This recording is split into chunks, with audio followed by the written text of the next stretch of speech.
Hi, I'm Ben Heath from Activate Physio. I'm here today with Helen Harding, CrossFit Games competitor and fellow physio, and Helen's going to tell us a couple of things about how ice factors into her recovery after training.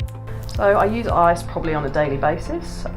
Use it both for injuries, and if I can have access to ice baths, then I will actually use an ice bath. So it's just in terms of if I've used, for example, my quads a lot during a session and I'm trying to recover for the next day, I just find that things like ice can be very useful for that. So we've been trying the Cryo cuff unit out over the last few months now. How do you feel about that? Yeah, it's been great. It just allows me to sort of localise ice to the area that I need to. For example, if I've used my legs a lot, like this one, I can actually just sit there and watch TV whilst icing my leg, which is extremely convenient instead of jumping into an ice bath.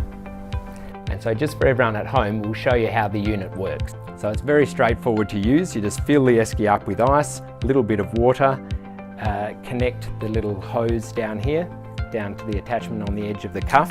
And you just want to make sure that the esky unit is sitting above the level of the cuff, and gravity will feed the water down and keep that knee or thigh nice and cold for a good 20 to 30 minutes.